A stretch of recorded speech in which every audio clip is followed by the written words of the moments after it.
Anymore. Yo, what's going on, everybody? It's your boy Glenn Lawrence, and I'm here with the one and only Mr. Lawrence D. Adams. What's going What, on, man? what's going on? That's crazy. I just thought about it. Glenn Lawrence and Lawrence D. Adams. Yeah. Like it's just like we got that Lawrence thing going on. That's right. That is. We vibing. Yep. So I mean, dude, I've caught a couple of your episodes. I actually hopped on a stream with you. You were doing one time, and we were chatting it up. Um, and we have a lot similar ideals, when it comes to relationships, when it comes to just like the regular problems that we see people have these days. Like people have a lot, like couples have a lot of problems, Mhm. and the current dating world is a shit show. Relationships are a shit show. And so we're going to just chop it up like what we see from our perspective Mhm. on why people are struggling with relationships. Sounds good. You know, yo, what's going on, Danny? Man, how you doing, man? I was supposed to be up there today, but Danny, my flight got canceled because I guess apparently you guys are all snowed in. So, yeah, kind of sucks. But so back to it. Tell me how long you been in this space, dude. Like you've been in it for a minute, right? I've actually been doing what I've been doing since 2007. So I actually started with Blog Talk Radio, then went from Blog Talk Radio over to YouTube, and then from YouTube over. That's what 2009. So Wow. 2009. I've been doing this. So it's been a minute since I'm doing it. I've been doing it on when MySpace was going. Oh man, that's back when I was. Hey, yeah, I used to be an MC, so I used to open up for like Bone Thugs and Harmony, um, you know, Caponiac, a couple other guys from the West Coast, and so that's when MySpace days when we put up our music on there and try to get some radio play and stuff. Mhm. That's crazy. So you've been doing this for a minute now. Like you've been doing this over 20 years. It's Oh been a no, close to 20 years, right? Yeah, I've been doing it a while, man. I've been doing this for a while, and that's the interesting thing. I actually enjoy doing it. I love it. Yeah. I love it. Yeah. So So how did you get into it? Like what brought you into it? Did you go through like as Rollo Tomasi would say, like a zeroing out scenario, and then you kind of found your way into this space, or were you in part of the red pill space before it was red pill, or how I did that happen? yeah, I was in it before it was defined as red pill. So I started back since 2007. At that time, I was married, divorced, and I started searching. So I started listening to different people and things like that. And finally, I said, you know what? I want to do it myself and have my own. So I got on Blog Talk Radio, and I was nervous. And the first show I ever did, I never forget, was "Do Women Love Nice Guys?" That was my first show I ever did. And so that was my first show, and I began to just build from there. I had different co-hosts, women, men, things like that. But I just kept trucking through. Now I dropped off for a couple years, then came back, but now I've just been full force ever since then. But I've been doing it for a while. But that was my introduction to this space. And when I first started, to be clear, I was talking to the women, and then do some stuff that I went through. I said, you know what? I need to change because the issue is, let me deal with the men who are the men because they are the head. And if I deal with the head, guess what they're going to do? They're going to affect the women. And so that made my turn into this space dealing with the men. Do you think like that method is still that resonates? Talking to That approach, like addressing the men when it comes to relationship issues. Yeah, because a lot of guys, I mean, just be very clear, a lot of guys didn't have their fathers or somebody who was solid, who was going to teach them how to effectively deal with themselves and how to deal with a woman. A lot of things they got is from the streets, they got from a movie, they got from somebody who didn't know anything or somebody who had a failed relationship. So here you go, it didn't work out for them. So they get a lot of information that's just erroneous. Yeah. See, because like I think like when I look at it, it's like that's half the problem. Mhm. Because like if we let's say like you are having a problem and I'm addressing you about your relationship, right? So I'm telling you this is what you need to do to fix you. But I never address her, or she never gets addressed on what she needs to do to fix her. Because I'm sorry, like I don't believe that one party always is the reason why the relationship fails. Even when it comes to guys, like now, I believe both parties are equally responsible for the failure of any relationship. It goes both ways. It takes two to fuck it up, in my opinion. Yeah. But the approach from, at least from my background, the Christian church typically is, as your method was, is go to the guy. We're going to deal with you. If I fix you, then those underneath you will be fixed too. It will the trickle down effect. And I've come to the conclusion, like, although that can work, the it's almost like a proverb. It's like, if you build it, they will come. If you become the good husband, she will respect you. Right. And I don't necessarily see that always working out the way it should, ideally. I agree. And that's where where I'm at the space now where I deal with the men, but I have no problem at all putting my thumb on the issues that women bring to the table too. Because I think a lot of times, a lot of men are afraid to do it because of this council culture or what somebody's going to say. And they address the men, but they don't want to address the women and say, hey, what you're doing, lady, it's not going to work for a man. And it is interesting. A lot of women who come to me behind the scenes, oh, why is it not working with my husband? What you just said and how you said it, he's not going to receive that. Yeah. Yeah. It's like, for some reason, well, men have stopped being men, I want to say, for the last 30 years. They have become this new male. I want to call it the feminine men. Okay. And women have become masculine women in the process. And you're right. A lot of it has to do with the fathers not being in the home, not having a male role model to model after. Not really. I mean, even the way that we teach our kids is not good for their development as it is. I think for us being one of the most powerful nations in the world, we have one of the most porous education systems. Kids are learning more about transgender this and women's rights that when it comes to what's really going on, they're not learning basic math. Like they're not learning how to use proper language in history. It just doesn't work the way that they were doing it. And I agree. I think more men need to be. I think they minimize the value of men or even fathers in the roles of kids, either whether it's your own children that you're raising, or if it's you're a teacher, a male teacher in the classroom. I think they minimize the value that having men in these spaces have, which tends to lead to this new development of boys or males that are not men. In definition. So that does have a huge role involved. I think when we look at the problem of failed relationships, one, there's failure to, there's covert contracts, meaning like, there's expectations that you're expecting to receive without the other party knowing that you're expecting to receive these things if they do X, Y, and Z for you. Right.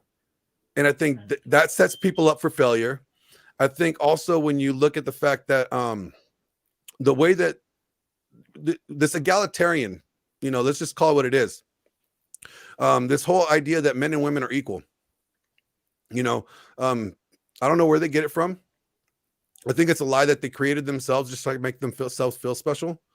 But it's proven time and time again that it's not true. Yeah. So I think that mindset as well plays a huge role in how relationships are, falling apart. What do you think? I completely agree. I think what happened is we have Disney-fied, if I was to make up a word, Disney-fied relationships, and we have not really shared that it takes work, it takes a commitment, it takes you knowing you, you knowing her knowing herself, that it takes something to do it. We made it seem so glamorous and so pretty. Not saying that it isn't, but that is, oh, it's just gonna just come together. No, it takes work. When I was married, it took work for us to be together. And I'm not, and we think of sometimes we think of work, we think as laborious or something that's hard. No, it means that we had to really communicate. We had to There's trust. times that it took more than it just didn't come natural. No, It took more than you think at times, but it wasn't laborious. no, it wasn't laborious at all. And that's what I think a lot of people think when they say, oh, it takes work, I don't want to do it, especially guys. No, man, what it's going to do is take for you actually saying, hey, I'm going to open up because she's opening up, and we're going to work together to make this union work. And I think a lot of people, especially in these spaces, are afraid to admit that they really want a relationship with a woman.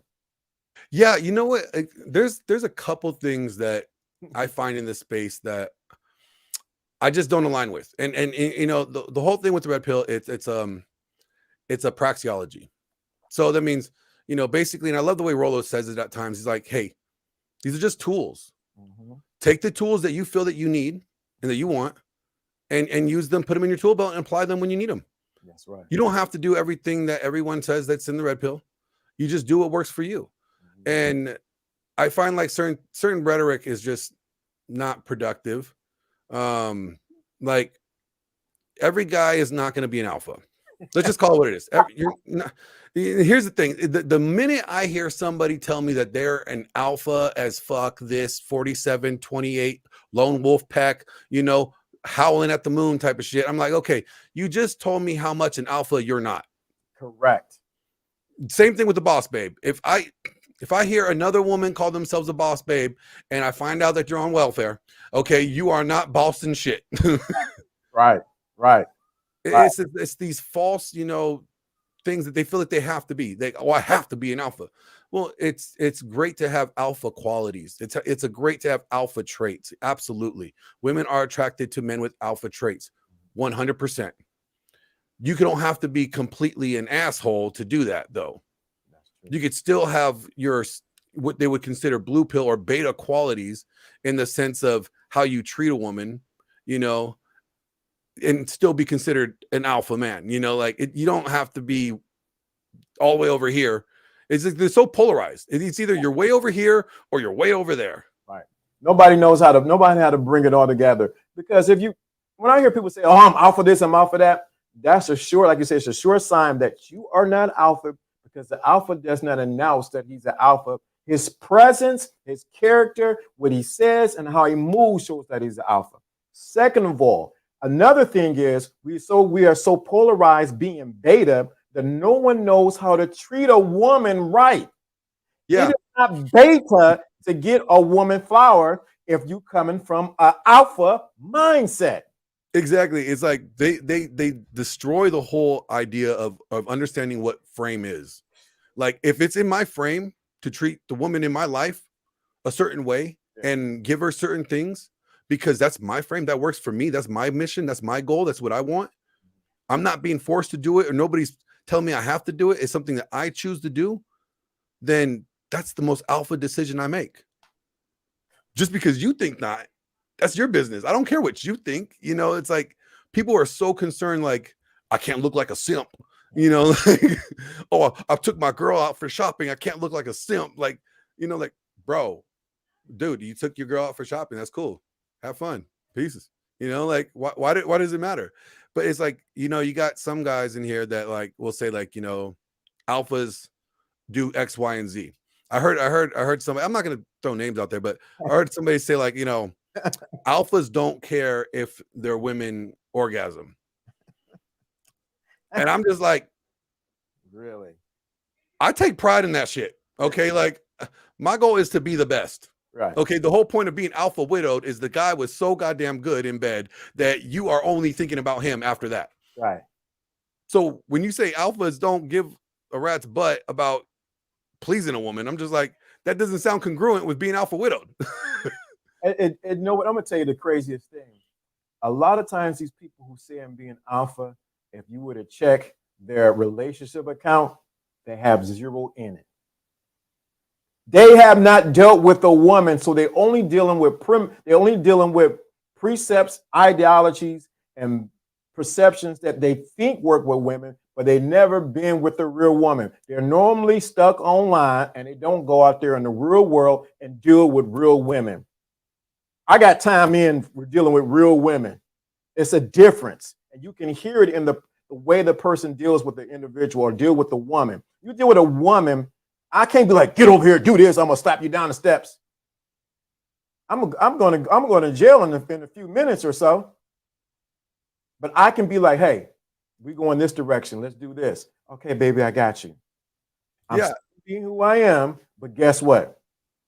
Doesn't mean I'm losing myself of being beta.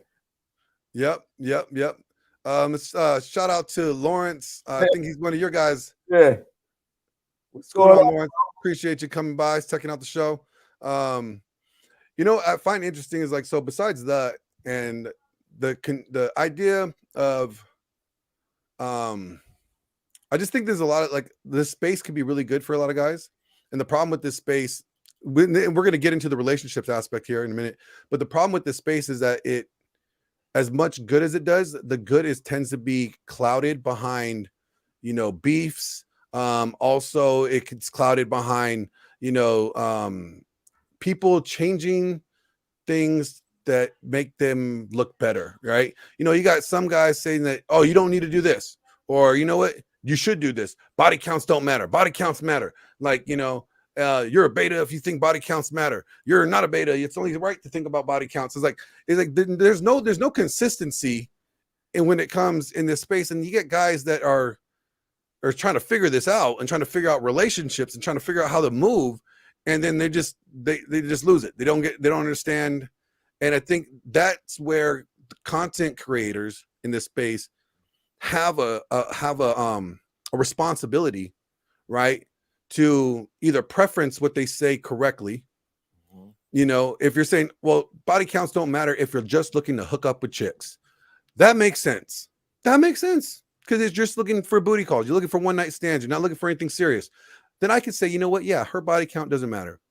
But if you're saying, hey, if you're getting into a relationship with a woman, body counts might matter. Because why? Because of pair bonding and how, you know, the chemicals that are in pair bonding kind of get damaged. The brain gets rewired. There's science to prove that. Then you're like, okay, you know what? That makes sense. In that context, that makes sense. But what we do is like you get people saying like little clips and stuff of things that are half truths without giving the full understanding of it. And you get guys, you know, lost. You know, and then every other content creator is in a beef with somebody else. It seems like there's always a beef. Right. And that's I don't even deal with the beefs because I realize what happens is it takes you off of your mission of what you were designed to do for your channel. There's going to always be people who like you, dislike you, troll or don't troll. It comes with the territory because your message, whatever it may be, is going to shed light onto them of their insecurities, inadequacies, or whatever's wrong with them. And they're going to say, well, let me cover that up by attacking you. And so it comes with the territory. So I realize a lot of men get caught up like schoolgirls. What's going on, Renee? Get caught up like schoolgirls. And guess what they do? They end up beefing with each other and they miss the message of what manhood is. Because like Renee is here right now, women are watching. Yeah, these spaces are full with women. You think these women are not in these spaces? Come on now. Yeah. Come on. They want to know how you're going to play them. They want to know how you're going to move. You don't think they're going to do their homework? I mean, the best investigators I've ever met was a woman that was looking for somebody, some dirt on a man. Okay, let's just call it what it is. Right. They will research, they will study the game better than you would, and they will know the game before you do. Okay, right. So of course, women are understanding. They're looking, they're paying attention, and if they just see us being crazy and not making sense and being all disruptive and going back and forth with each other, you know, if I was a feminist, I'd be like, oh, I love this shit. Let's just keep them doing that because you know what? This just works right in our plan. Right. We don't want them to be on the same page. We want them to beef. Let's just keep that up. Let's just keep on adding fuel to the fire to that shit because we don't got to worry about talking about anything against them because they're killing themselves off. Dude, it happens all. I've watched it for years. That's why I think I told Alfie, I say, watch about a certain time of year, you're gonna see some guys gonna get into it. It's just like clockwork. Someone didn't like what this said. Someone didn't like what MLD said. Someone didn't like what this one said. The black pills. You know what? I stay clear away from that. Not that I don't know what's going on, but I don't have time for it. I'm a grown man. We're grown kids. What do I look like beefing with another dude about some ideology? I don't even know you. You don't even know. Like my one coworker said, you barely know my name. Seriously. See, the problem that I have gone on a couple people. I'm not gonna lie. I've debated a couple people. I've debated like Playing with Fire. I debated Kevin Ray Wilder. And my thing is like, if you are not going to quote someone accurately, if somebody's body of work you're going to use to criticize and you're not going to quote it accurately, and you're going to approach it from the position of an opinion, but try to claim it's a fact, well, then I'm going to challenge that, because it's important that we are, and I hold myself to this too. Anything that I say on a stream, I will have some form of evidence to support where I found it, where it says, here's the article, here's the book, whatever it is. Here's the scripture, whatever they want me to say, like to show as evidence, I will provide the evidence, because I feel that gives more credibility to what you're saying. It shows that you're not just giving your opinion, and you're not just, saying shit right out of your mouth. You are actually, these are something that's verifiable. And I think in this space, there's not enough verifiable things anymore. It used to be. I mean, Rollo's body of work is verifiable. You got a lot of other people's body of work, like Aaron Clary's work, verifiable. You could look at their citations. You could look at the resources to gather their information. You could see how they come to that conclusion. But nowadays, people are just shouting things out of the mouth. And I'm just like, that's not congruent with anything, So, I mean, I have gone off on a couple people like, look, prove it to me, and then we're good. If you can't prove it to me, then shut the fuck up. Like, because I just think they're doing more damage than good. And I just want to clear the space of like the nonsense. I mean, I'm not here to police anybody, but when I think that there's messaging that's being sent out there that is negative in the sense because they don't like a specific individual, so they're trying to demonize their work or trying to minimize the value of their work when their work actually does good for people. I'm like, look, man, let's just call it what it is. You're just jealous. Yeah. Let's just stop being jealous, and then we can move on. But there's guys in this space that seriously need help. Yeah. That really want help. That really want to save their marriage. That really want to, have a relationship with a woman. And if content creators are on here, this platform, there's a sense of responsibility that we have to have. Yes. And understand that like we are responsible for the shit that comes out of our mouth. And what people do with it, that's a whole nother thing. But there's a responsibility that we have. Alfie acts crazy. Alfie's in the building. Yeah, that's the homie. That's the homie. Yeah, but there's a great responsibility that comes with sharing any content. I am a stickler like you when it comes to saying something in the correct context. Do not give me half truths, half what you said, what this person said, snippets of what this person said, and then you put another snippet together and try to argue me on the point. That was one of my things I used to do on Facebook before. On Facebook, a lot of women would come after me. Oh, you said this, you said that. I'm like, wait a minute. Did you hear me say this in context? Don't take it out of context of what I'm saying. Don't bring in a Bible scripture that don't apply to what I'm talking about. Oh man, that's the worst one. That's the worst one. Okay, coming with a degree in religion, like all the hours that I spent in studying, if you come out with a scripture and you take it out of context, I'll be the first one in your chat just start going off on you. I don't like that. I especially trained, like you said, being trained, and it's easy because people are used to not having their opinion challenged. And we live in that culture of entitlement that my opinion matters and don't you dare challenge it. But if your opinion... Repeat that one more time. Could you repeat that one last time? That last whole part. We live in a culture where people are not used to being challenged. And so we have a group of people who are entitled that my opinion matters no matter what. That's dangerous. Exactly. You said it. I can't believe you like literally took the thoughts out of my head, because like that's exactly what it is that people don't want their thoughts to be challenged or their opinion to be challenged. How dare you? How dare you even challenge my thoughts? Where do they get that from? Right. And it makes me think of his name is Dr. Henry Clark. He says, I debate with my equals, and all others I teach.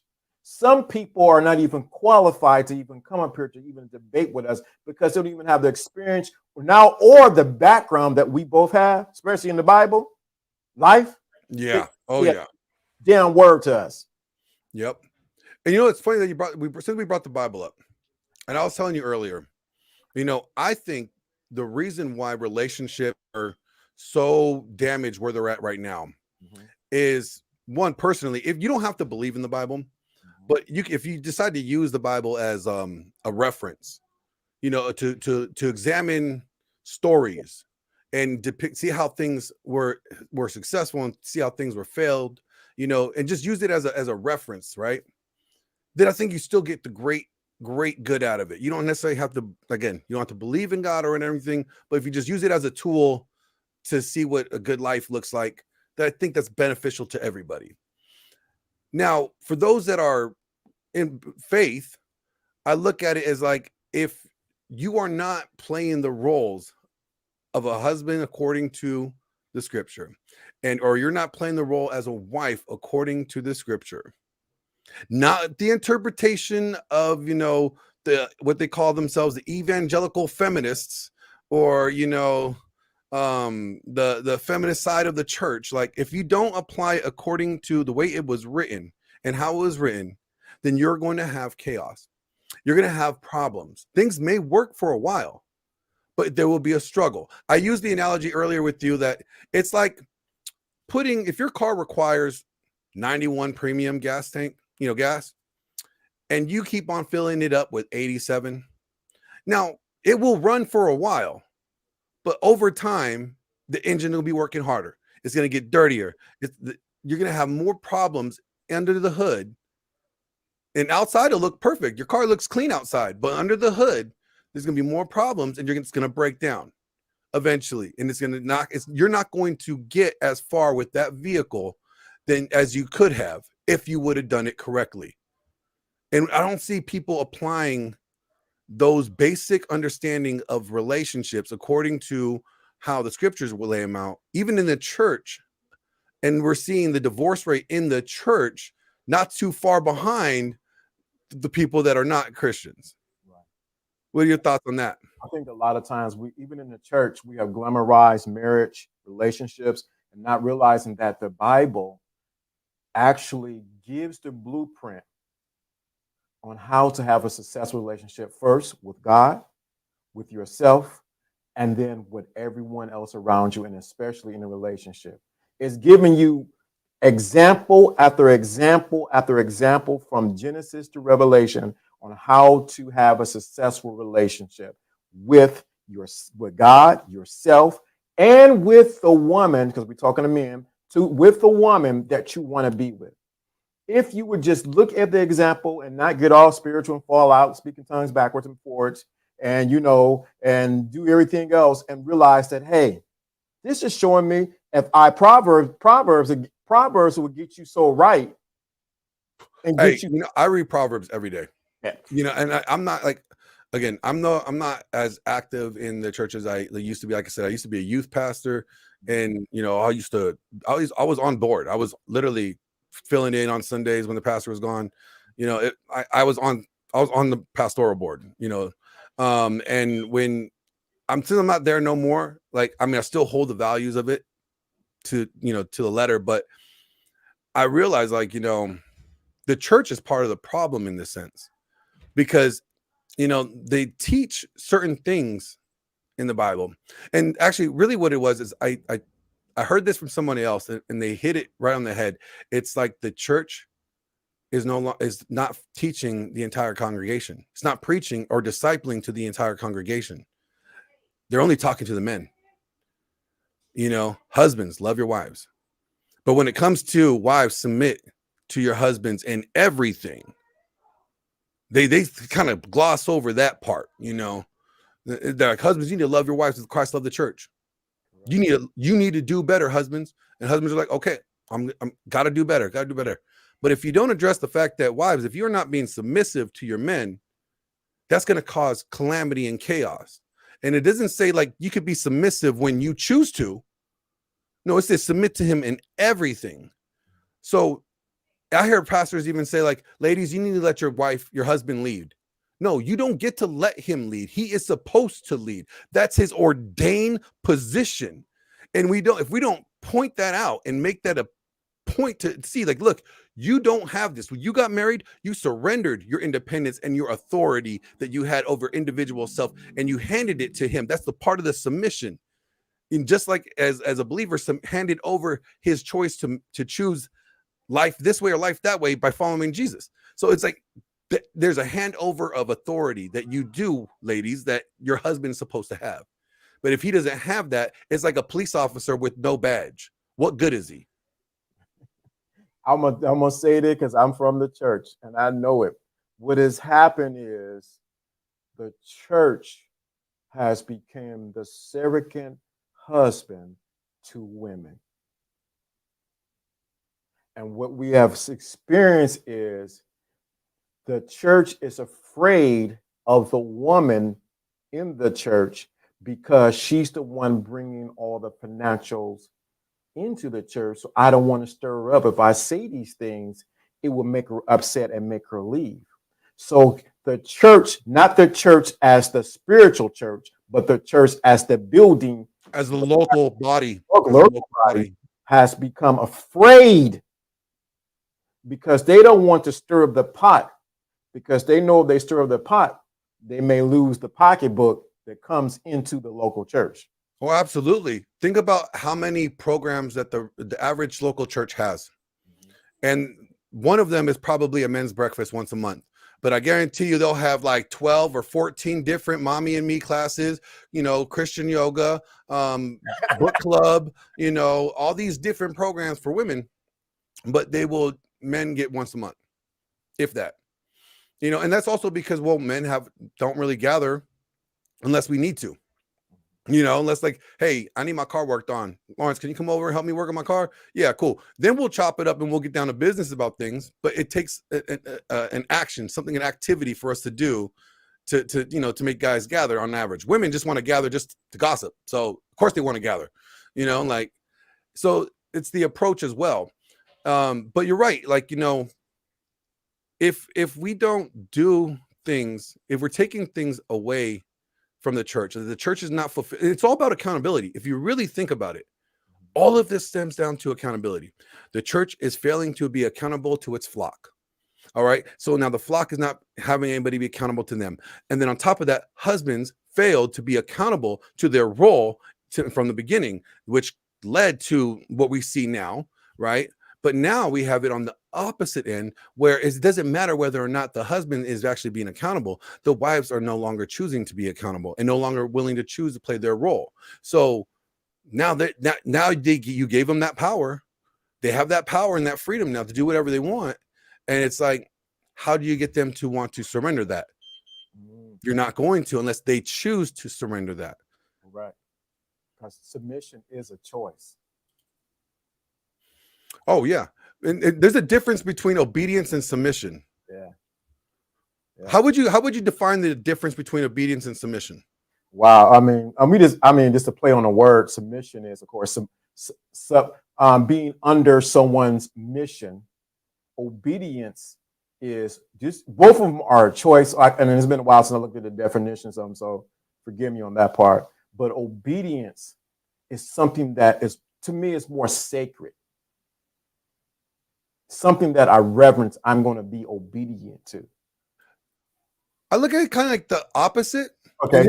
Here's why. Here's why I say it's like obedience is like this. When I was younger, I was told to clean my room. Did I always want to? No. but I wanted to go out with my friends later on that night. So I, reluctantly cleaned my room so I wasn't punished. So I was only complying because I wanted something or I didn't want to receive something, which was the consequence. Now, submission is the desire to be obedient. So it's like, they don't even have to tell me to clean my room. My room's already clean. Right. I'm submitting to the authority above me and just preemptively doing it without having to be told to do it. That's where submission is, like the desire to be obedient rather than being forced to be obedient. Gotcha. And when I look at it that way, it's like, man, think about it, because that's exactly the way, if you look at, if you want to use Jesus as an example, he submitted his godly earthly authority to God, and he went to the cross. He said, hey, look, if this cup could pass me, let it go by. But if not, let thy will be done. Right. And we all know the story, how it ended. That's submission. Now, obedience is like, gosh, fine, just nail me already. There's a difference of purpose. There's a difference of approach, right? Correct. So I think like we use the word submission and we don't realize that it's when it comes to women, it's like they think it's this servitude, this slavery, and it's not. It's like it's the ultimate display of respect and love to your husband. I agree with that completely. And think about it. If a woman is being think about it, the rewards, we never share with women the rewards of being submitted to me as a man. So a lot of men will say, I want you to submit, but they never tell her, when you submit, baby, this is what's going to happen. That's going to be taking place. This is going to be you protection. You got guidance. You got leadership. Your submission has a reward attached to it. And I think we need to actually put those two together, say, you know what? Submission has a reward system to it. It's like they have to see the vision. If they're not able to see the vision and understand why they're submitting, if they feel like they're being submitting because that you have this governing authority, then they're going to challenge that. They're going to question it, right? But if they see the picture, then that makes the submission more, willingly to do it. It's also, you bring up a point that I have this topic I mentioned before. I said there's a difference between men in control and controlling men.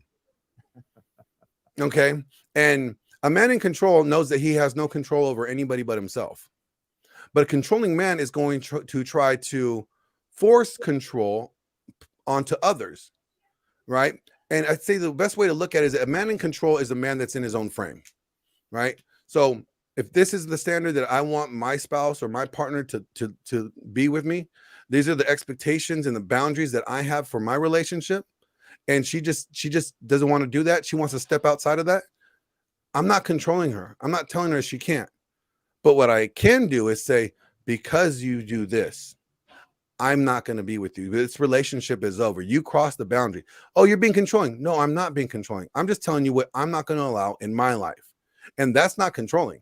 I'm only controlling myself. I'm not controlling you, and it's, you have the choice and decide how you want to move. How much do you value this relationship? Do you value it enough to where that you're willing to surrender those things and live in this frame? If not, then you're free to be with whoever you want, but that's how I think it's supposed to be. I think that's how I think even God does it. It's like, look, this is the way, this is how I need you to live. You live like this, you're going to have this kind of life. If you don't, well, that's your choice. I can't guarantee, I can't help you outside of that, and he's not controlling you. He gives you free will. We have free will for a reason. If God is not even abusing the free will that he's given us, why do men think that they could be controlling and abuse the free will that they don't have authority to abuse? Man, you preaching right now. Well, that's good, because you know why? A lot of men have that mixed up because they don't know how to control themselves. That's where the problem is. It starts with self first. Yeah. When you learn how to control when I know how to control Lawrence D. Adams, guess what? I don't have to worry about controlling her. Like you said, she fits in my frame. my structure. If she doesn't, guess what? You can control yourself right out of here. Yeah. It's like most of the time women will out themselves, or whoever is leading the relationship will out themselves. They will remove themselves from you. And the thing is, when they do that, people try to control them in it. They're like, no, no, no, let them go. They realize that your frame is not adapting to what they want. So let them leave. Stop trying to force them into submission. Forcing people into submission does not work. It never does. It has to be a choice. And this is where I feel bad for the guys and I feel bad for the women, because modern day women are taught to not to do anything for the express pleasure of a man. Okay. And they're, I think, what's her name? Singer, one of the main feminist ladies from back in the day, some old lady with a bunch of cats, probably, said something along those lines, like, ladies, don't do anything for the express pleasure of a man. And now that's been ramped up. And it's to the point where when women do something nice for a guy, or when women decide that they want to set themselves apart from other women and be more attractive to a man in the ways of being submissive, being, polite, just the feminine things that men find. What women don't understand is, like, we don't care about your job. We don't care about what you do.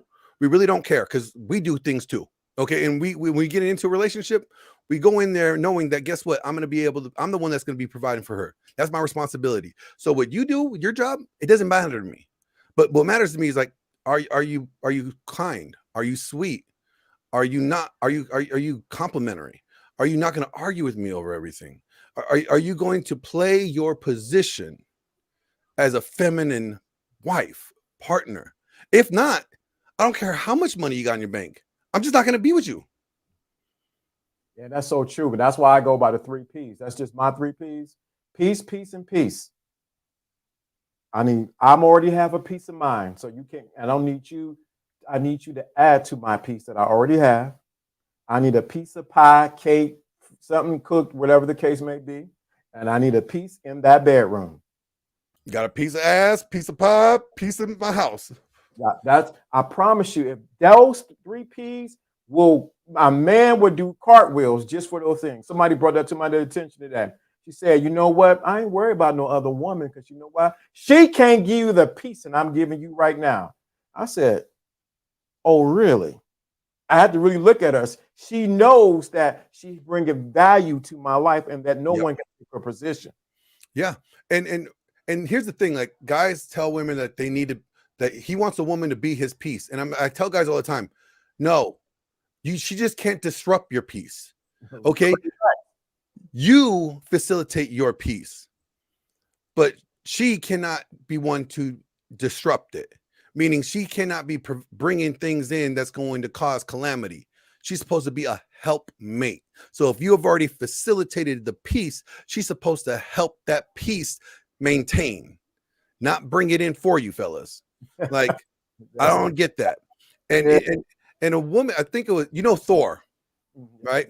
Okay, so me and Thor do a lot of work together. I'm on the dragon ship with him, and I remember his letter from his wife, Missy, that he wrote, and he was asking her, like, what do you bring to the table?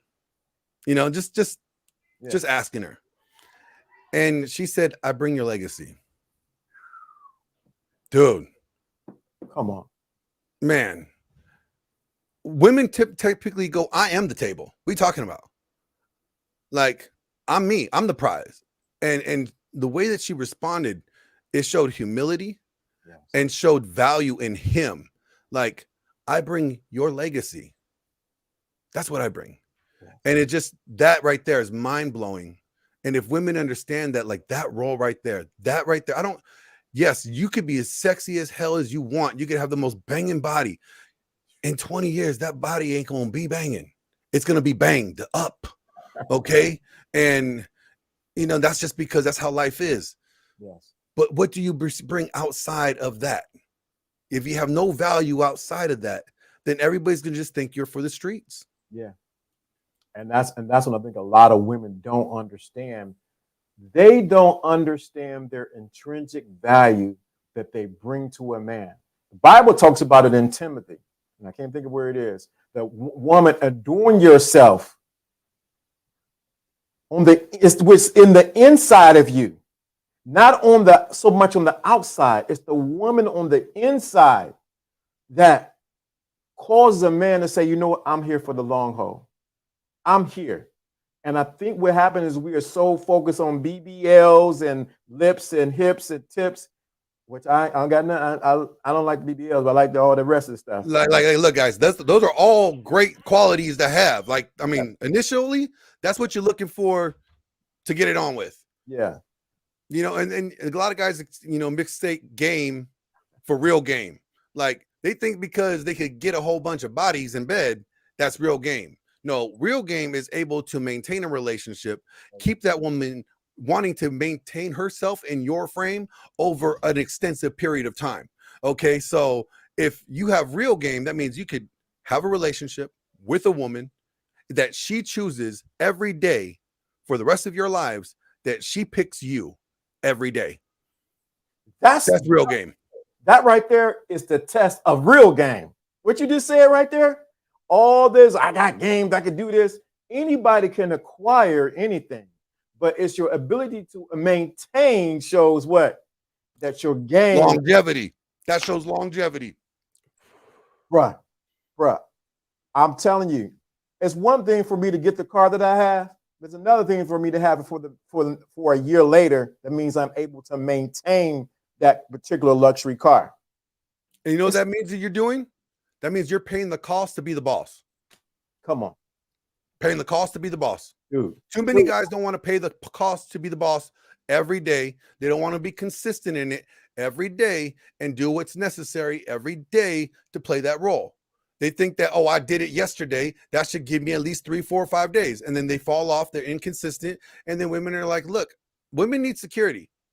If you guys are not being consistent in what you're doing, then you are now giving her reason to question your position. And there's far too often, men, we have dropped the ball in that area. Hands down, I know I can admit it, you know, but at the same time, ladies need to stop looking for every little thing. Oh, he didn't put his socks away the right way. He's being inconsistent. You know what? I know he's working late tonight, but he said he was going to take out the trash. So now I got to take out the trash. So now he's being inconsistent. No, ladies, don't look for the most stupidest things to try to claim inconsistency. Right. Yeah, that's not. Don't be that petty.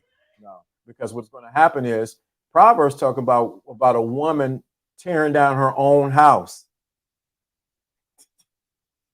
And too many women, especially in 2022, are tearing up their own house and wondering why they naked and alone by themselves. Man, that's the most realist thing today is that, you know, years ago, I would say, like, you know what? It was guys that were dropping the ball, failing, not necessarily meeting the standard. And today I realized, you know what, ladies, it doesn't even, I was telling my girl this. I was like, it doesn't even matter if we got every guy in the world to stop watching porn and stop, you know, looking at OnlyFans and all that stuff. It wouldn't matter if we made every man a gentleman today. If I came out with a course and every guy took it and they become the most upstanding gentleman there is, it wouldn't matter.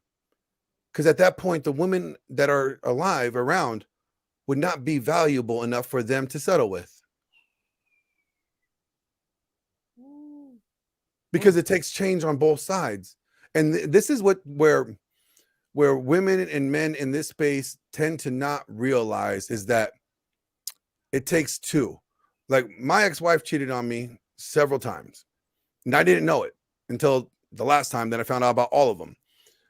And what I realized is that the reason, one, why she did it is there's failure on my part. I didn't recognize either the red flags, or I chose to ignore the red flags to appease her. I wasn't one living in my frame. So my failure to play my position the way that I was supposed to be playing it may have led to that bad behavior. Now, I can't say for an absolute fact that it did, but I could say that because I know that I have failed in that area at times, that it may have contributed. So that's my bad. I have to take that ownership. But it's not, guys are just like, oh yeah, she's just for the street. She's just a 304. She's just a hoe. Yes, absolutely. Her actions are doing that. Cool. But what did you do? Did you either miss the fact that she was a hoe? Did you ignore her promiscuity? Did you encourage it? Did you facilitate an environment where that behavior was deemed acceptable?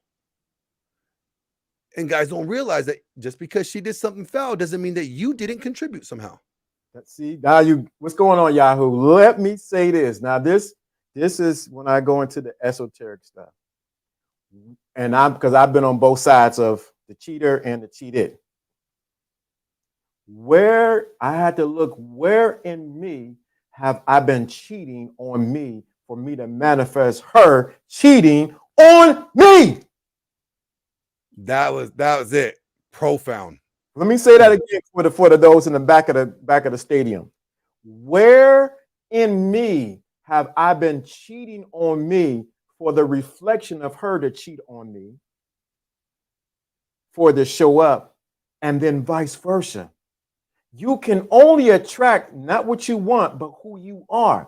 On some level, I was cheating myself. So she just said, you know what? I'm going to show you. Jim Bob over here is going to get the D.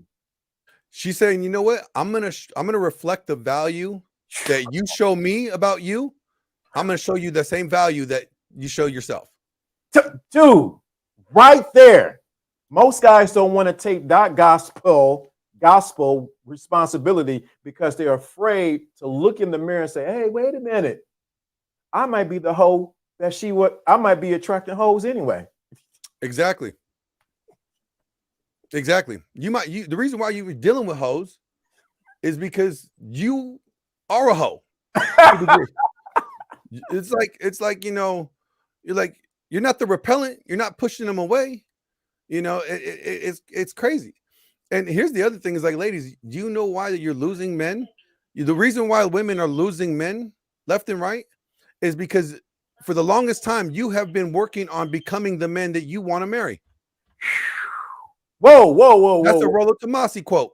Whoa. Okay, ladies, you are so focused on becoming the men that you want to marry that you are passing up the men that you actually want to marry. That right there. Go to the scripture back in Proverbs. He that findeth a wife, not he that findeth a husband that pretends to be a wife. Yep. To find what? Favor, some fun favor, and the person. Yeah, it finds like find a wife.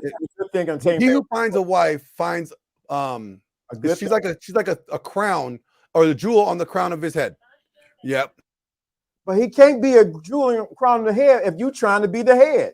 Exactly, because that crown be too big for you to carry. Heavy is the crown. Right. They don't realize that. Dude, right there, what Rolly Tomasi said right there. Too many women are trying to be the man that they want to marry. And that's dangerous. Actually, it's a turn off because I can't be. No, that's what it is. Yeah. It's the biggest turn off in the world. Yeah. It's like it's equivalent to two guys dating. It's gay. We see it as gay. Woo! Simple as that. Ladies, if you are trying to be the alpha boss babe woman, you're turning us off. No matter how sexy your exterior is, in the inside, in our brains, we're like, this is a dude. I don't care what the body says, but this is a dude. Okay? And we get gay vibes. Get gay vibes from it. Because somebody got to be the sub. Yeah. So somebody got to be the wife. We can't have two husbands. That's gay. Just not going to work. And what we're seeing is, like you were saying earlier, you were seeing a lot of men who are selling in to be the husband, and we have a lot of women selling in to be in the husband. A lot of men who are selling to be the wives, and a lot of women who are selling to be the husband in the relationship, and they're throwing the polarity off in the relationship. Right. Thank you, Yahoo. We gave the scripture. Proverbs 18:22. That's my resident scholar, runs Bible scholar right there. There it is. to find a wife finds what is good and receives Receive favor from the Lord. Yep. Thank you. Yep. And and like it baffles me. It's just like people like, you want success in relationship. That's what we hear in the space all the time. We hear more than anything, people want to have good relationships, interactions. I know more guys in this space are not here because they want to bang bad bitches. They actually want to find a woman they could be in a relationship with. And they get clouded and blinded by all these other things, these 304s, don't mess with these women. They're bad over here. Like, no. Like, I get it. Yes, they're out there. But it really determines on who do you attract? Yeah. If you are attracting nothing but 304s, the problem's not the 304s. The 304s are going to be 304s. The problem is going to be you. Dude, and that right there, that is the part where I'm constantly taking my axe and chopping it at, because I'm saying, look in the mirror. If you keep attracting women who's dogging you out, then you go make a video. All these women like this. Every woman in the United States ain't like that. The thing is, they mistake the fact that, like, they say, well, all women are hypergamous. Absolutely. All women could be hypergamous. But guess what? All women could choose not to be hypergamous. They could choose not to. Hypergamy is not like a mandatory thing that they have to act on. Oh my God, I'm hypergamous. All of a sudden, I got to cheat. Like, no. It's a choice. They still get to choose. Although they may get the inclined desire or interest to do so, they get the choice to not act on it. There is still personal responsibility that they could take, just like men. Men, guess what? Just because a hot piece of ass is walking by you doesn't mean like, oh, my innate mating strategy is kicking in. I got to go spread some seed. No, You get to choose whether you want to or not. It's a choice. Regardless if the desire is kicking in, you still choose whether you want to act on it or not. And that's what I think a lot of people miss. And you said something so profound. I got to repeat it. And it's so true. A lot of guys secretly or openly, but I'm going to say secretly, really just want to have a good woman and they can have a good life. Everybody can't be a player pimp. I'm tired of this. I want to be a pimp. I want to be a player. I want to be a Mac mentality. Everyone can't be that. Can't do it. And not everybody should. No. Like, I mean, I know guys that date multiple women at a time, and see, like, this is how you know you have real game.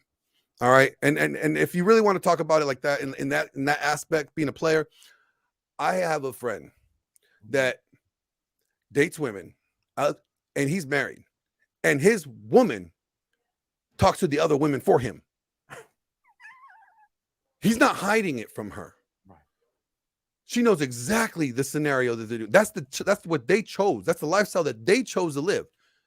And she fits in his frame. He's not creeping on the low. He's not hiding his phone. He's not, setting up another app to send text messages to.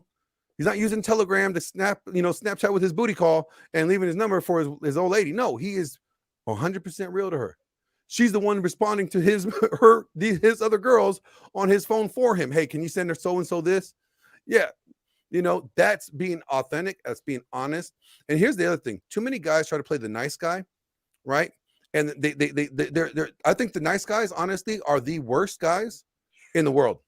Okay? Because they play the game like women play the game. And what I mean by that is they play it through manipulation and deception. And I'm not trying to say women are all manipulative and deceptive, but when you think about it this way, men are created more physically dominantly strong. That means we are more overt and we tend to enforce our will through strength, physical strength. Now, a woman can't compete with that. So they had to figure out a way to be able to maneuver in a way that she could protect herself, but also, if she needs to create distance or get away from a threat, it doesn't come off combative.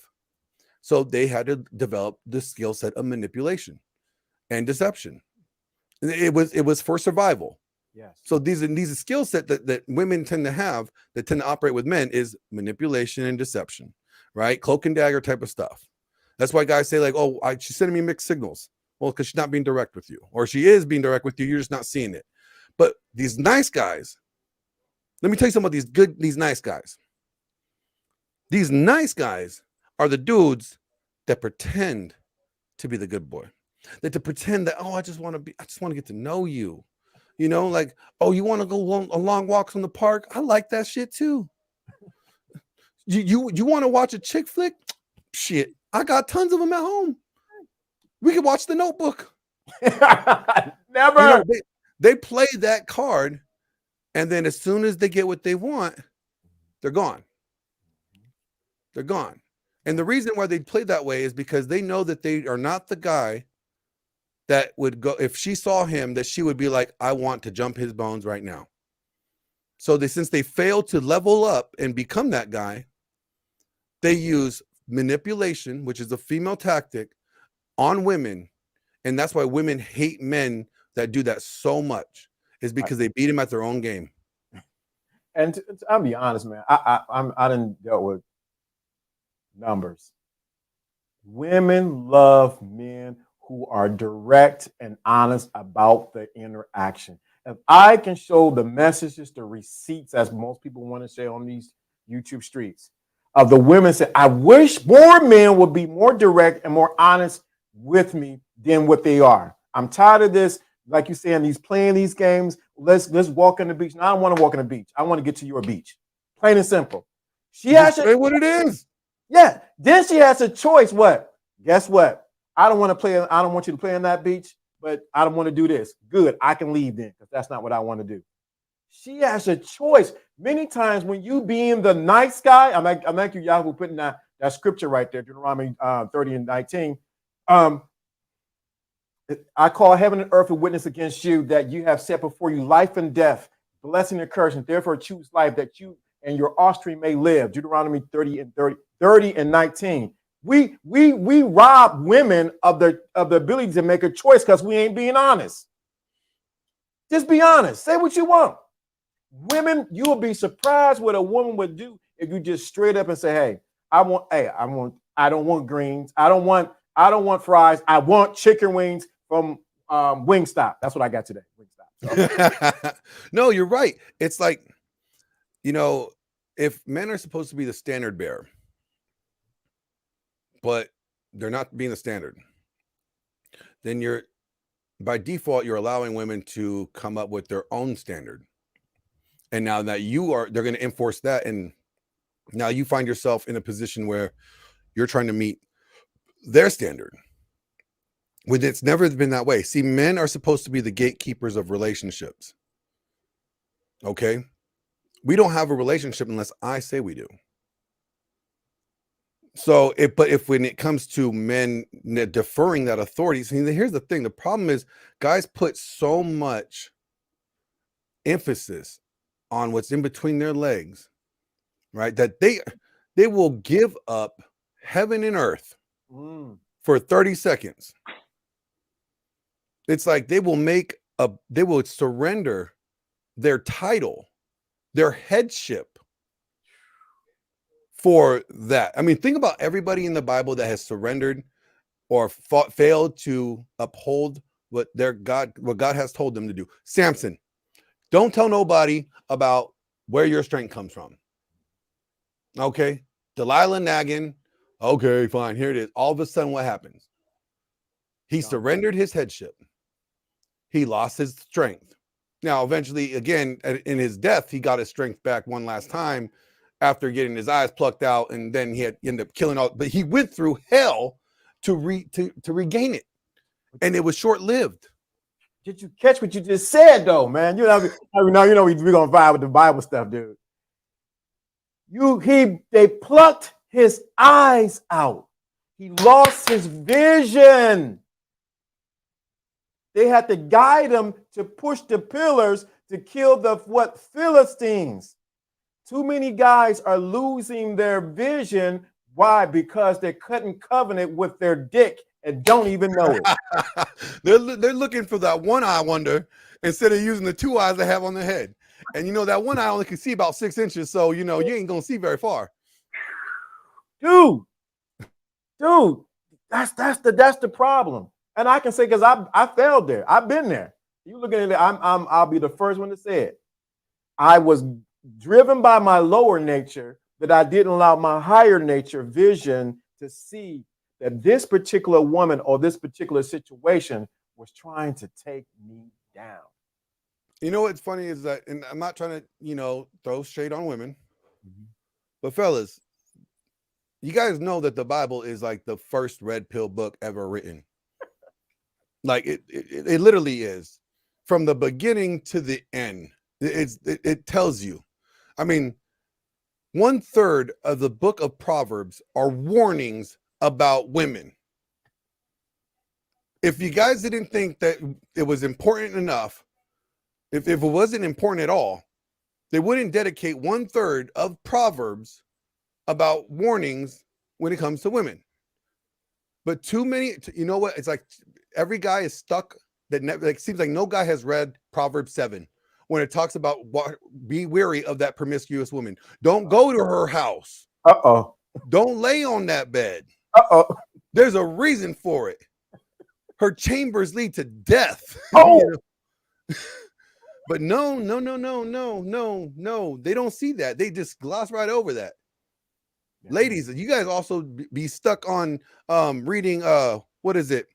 Oh, it's Ecclesiastes when they're talking about his anatomy and how he was hung like a horse, and like you guys are missing everything. It's like if you guys realize, and what I'm trying to get to is like when it comes to relationships and the failure of them, it's that we have gotten so far away from applying the principles and the structure that relationships were ordained and given us to in the manner that they were delivered in. And it's because we're not operating in the way that we're supposed to. We're playing positions that are out of order. Yes. And when you have any system that is not running smoothly, when all cylinders are not firing correctly, when each part of the machine is not playing its position, if they swapped roles, it may work. It may still function to a degree. But over time, the fact that they are not in its proper place, playing its proper position, it's going to wear out faster.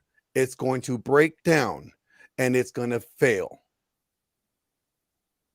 It's that simple. Yes. It's not what red pill content creators tell you. It's not what these feminists are going to tell you. Okay? Because I get it. I am very red pill. Everybody knows that. Everybody comes to my channel will tell you I will clown anybody. And I will call out women, I call out men, I call them out equally. And I have no problem doing that. Because when I look at things and I say, look, everybody's fucked up. That's just how it is.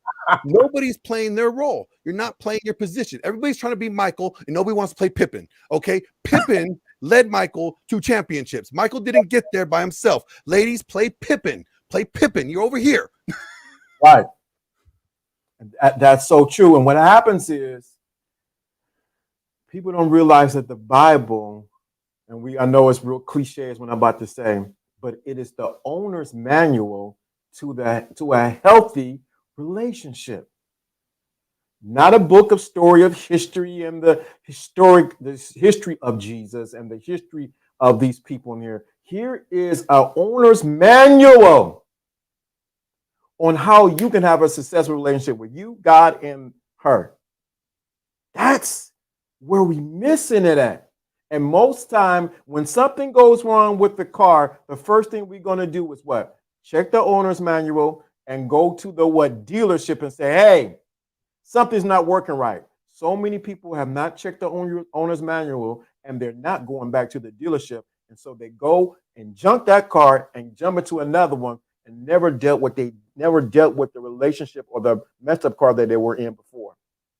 Yeah, it's like they never took the time to read the responsibilities of that ownership.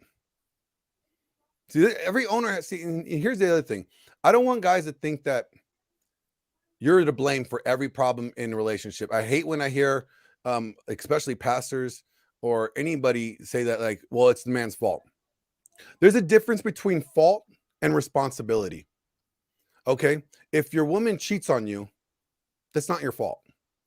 She chose to do the action, but you actually have the responsibility to make a decision on how to deal with that. There's the difference. It's not your fault, but it's your responsibility. When it comes to your household, it's not your fault, but it's your responsibility how you move and how you choose to move afterwards. So there's a huge difference in understand that. I think that needs to really be said clearly, because a lot of guys will take that, well, I didn't do it, why do I got to fix it? It has nothing to do with who did it, but it's your responsibility to fix it at the end of the day. And whatever that fix is, whether that means you work on the relationship or you end the relationship, is entirely your decision. But at the end of the day, you have to act. Stop waiting and looking for her to act and wait and see, well, I'm going to see how she moves. No, you lead the move. Correct. And I think a lot of guys are afraid to do that because they have been tied up by their dick and don't even know it.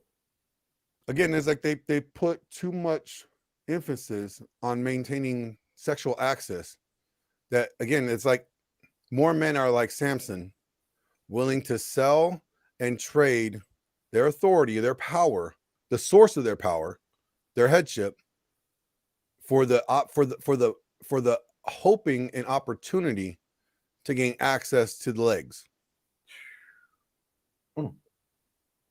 And not realizing if you do not do that, because Samson had a wife and he had side chicks, to be honest with you. Look at the Bible. Yep. So that wasn't even an issue. But if you're driven by your lower nature, you will pluck your own eyes out and kill yourself, figuratively, if you do not get a hold of who you are. And then second of all, just flip it a little bit because I know time is elapsing. We got to deal with the Delilah spirit that's here to trap men from fulfilling their purpose. Read Proverbs 7. Mm-hmm. I mean, think about it. It's true, because we could tell men, again, that's why I said it's never a one approach. There's not a one-side approach when it comes to relationships. It's never just address the men. It's address both of them. Ladies, if you are being promiscuous, if you're in this hookup culture and you're hooking up left and right, you know that you are, in a way, you are removing yourself from being what guys want. You're disqualifying yourself. And boss bitches, if you want to be a boss lady, if you got the bag, you're all about that, then you also are disqualifying yourself. And that's fine. But I just want you to know, if that's the choices that you make, then you have to live with the consequences that is. You're successful. You're a star. You're up there. CEO. Great. Congratulations. But in that pursuit of that, just remember what you chose to sacrifice. Yeah. This world, we can't have our cake and eat it too. All right. None of us can. All right. And the few that do get it, it's because they're in a position that the average American and average human is not. They have that luxury. It's not fair. It's life. Get over it. But if women really want to have a good relationship with men, and here's the two-step, and we'll wrap it up after this, but we'll both get our last words on it, and then we'll wrap it up. This is how I look at it. It's like, men, you need to be the men that you're supposed to be. Not this feminine men. Okay? Not this ridiculous, super maxed out alpha dog wolf pack over here. Okay? Because that may just be attractive to sleep with, but no woman is going to want to commit to you because they know that you're not willing to commit anyways. So if you're not even offering something that they could see that they want to attach themselves to, other than the physical aspect, you're not valuable. So guys need to be the men that lead, that are decisive, that will not surrender their position. Remember your headship. If you do not submit, you don't surrender your headship, and you maintain your frame, you are better off that way alone. Even Paul said that you're better off alone, okay, and serving God than you are, get in a relationship, because when you get in a relationship, it struggles, it's difficulty.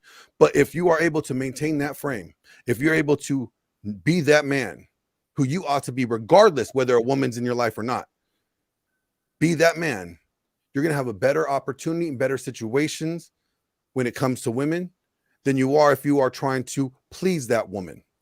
If you are willing to surrender your authority, your headship to attract her, then you are going to lose her by the same way that you have gained her. Ladies, if you're unwilling to submit, not in the servitude way, but in the way that you're saying, I am trusting you to guide us, I am giving you that position of authority to direct us, just like it says in the Bible, in all things. If you're unwilling to do that, then you have to admit that you're unwilling to be in a relationship, and that's okay. But you have to acknowledge that from within. The main problem that most people have is that they don't want to look within. They always project out, and they never realize, one, the guy is not being the man that he's supposed to be. Two, the woman is not being submissive like she's supposed to be. And that's the real core problem. It's not all the people out in the world. It comes down to you. Right there, I'll put my pen right, put my feather right there. I agree. As I would say, it all starts within. It's your relationship with yourself that determines the relationship that you're going to have with everyone else around you. It is very important. It is very important that we begin to look in the mirror. It's easy to look at the superstars and what they're doing and what they're not doing. But until I look in the mirror and say, this is what I want. And let me sort of say this too. Be honest about what you want in a relationship. And if you want one, if you don't. Some men and some women are not being honest about what they really want. I think we covered that already, but I have to say it again. Just be honest. Be honest about it.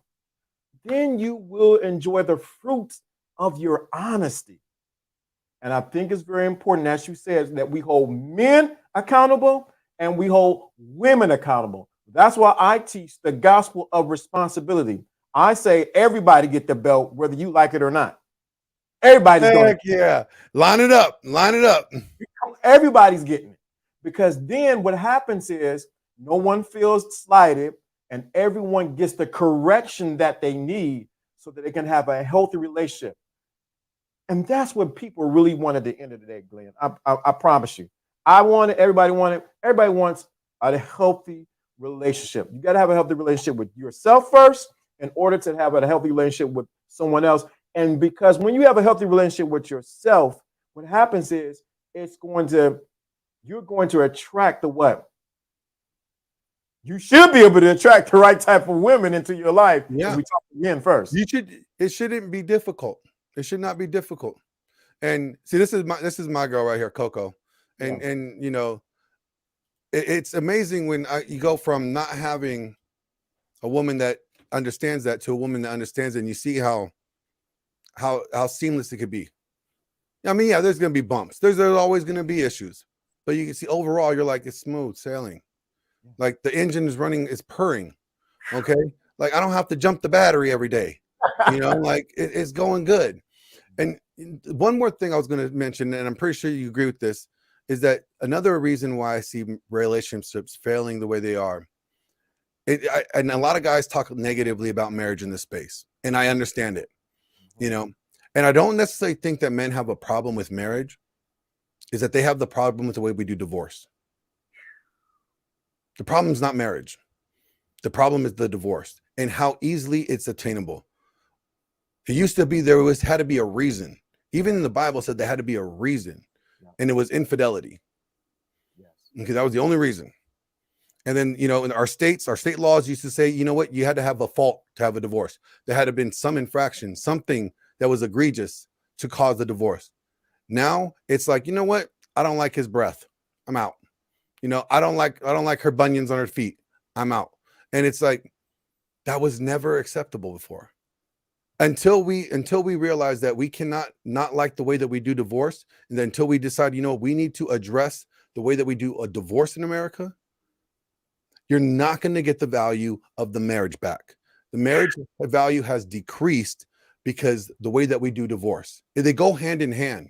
Yes, they do. You can't be divorced unless you were married. So they have to go hand in hand. Dude, you completely. I'm spoken. You're right on the money, especially coming from a person who was divorced. Yeah. I know. Yeah. Court. I dealt with it. Child support and all of it. I did all that. But one thing I realized what you're saying is so powerful. The reason why let me repeat it. The reason why men are not walking down the aisle because they don't want to walk down to the courtroom.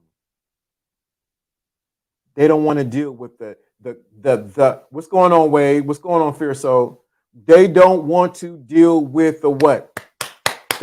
The way the state rips apart men in the divorce court. And you got a lot of men who are saying, I'd rather just opt out and not get married at all. Well, let me answer this question real quick. It is actually infidelity. And yes, Jesus says, because the Pharisees come to Jesus and they ask Jesus, like, hey, can I just divorce my wife for any reason? And then Jesus said to them, no, divorce was never a thing, basically. But because Moses wrote this law, I say to you, if anyone divorces their wife for anything outside of adultery, then they have caused her to become an adulteress, or whoever gets with her is an adulteress, and whoever they get with is now an adulteress. And then Paul writes another reason for divorce after Jesus went to heaven, and that was simply, if you marry somebody, then you're unequally yoked. That means that you're a believer and they're not a believer, and they choose to leave you, they choose to abandon you, then you have no obligation to maintain that covenant. It's no longer, God's not holding you accountable for that. But they have to leave, not you get to leave. They have to leave you. If they choose to stay, then you got to stay. That's what it is. So those are the only two places in the Bible where divorce is permitted. And if you look at that, yes, relationships may have been rougher, they may have difficulties like every other relationships, but they worked. They made sure that they worked because there was something of value. They understood the value of the marriage. Today, we look at marriage like fast food. Okay, we could go through a drive-through, go in and go out, and it'd be nothing. That's true. Dude, you're right on the money about that. I think until we actually, as a society, look at divorce in a way that it needs to be addressed, I don't think we're going to really see the huge movement that what we would desire to see. That, or people just not get married through the state. You could get covenantal divorce or marriages. You could get marriages. What's up, HUDs? You could get marriages through your religious, groups, and have a covenant marriage. You can have a promised marriage, whatever you want. But as long as God's involved, you're good. Because nowhere in the Bible it says thou shalt get married with the state. Nah, it never said that. And it's funny you said that, because I just seen somebody speak about the importance of not getting married through the state and how it's beneficial for the woman and for the man when they don't do the state route. And that only time the state is involved is because they want to get it's a financial gain for them. Oh yeah, the state only getting involved because they get to tax you guys. There's money to be made in it when you go through the state. Yeah, it's just another way to get money out of you. Yeah, right. And there's ways that you could be married in a covenantal marriage without the state, where your spouse still gets all the insurance benefits, all the property benefits, gets all the same rights as they would if they were going through the state. Yeah. There's ways to set that up, and there's ways to protect both parties if for whatever reason they feel like it's going to go the wrong way. Yeah. So it is. But you know what, Lawrence, man, this was a great chat, man. Like almost an hour and a half. Like, we'd love to do this again with you. Great to connect, and we'll have to get you on the Dragon Ship panel one of these days. Yeah, with Thor. Yes, that's my dude. We've been on the panel on it before. Great dude. So yeah, we definitely. I thank you for having me on. Oh, well, thanks for having us. Oh, we were both on each other channel. Yeah, we're on both channels. Yeah, so this was good. This was great. Wade, what'd you say? Doesn't the Bible say that? Hold on. Didn't the Bible say subject to the laws of the land, and that means that you have to get marriage license? No, that does not mean, because even you don't have to even get married with you don't even have to get marriage license now to be considered married with the state. That's why they have what is it, common law. Okay, common law, it means after so many years they are going to look at the two of you as a married couple. That in common law, that they are the people that you're with have the same legal rights in essence as they would if you were married through the state. So no, common that doesn't apply here from a biblical standpoint, at least to my knowledge. I mean, I could be wrong, but at least for far as much as I know, it doesn't apply. But to everybody else, thank you guys for tuning in. You know, Lawrence, I hope you have a Merry Christmas. I see you got your Christmas sweater on, so yeah, it's my ugly Christmas sweater I had to get, you know. Hope you and your family have a Merry Christmas. Yes. And we'll chat soon, bro. Yes, we will. All right. Peace. Peace.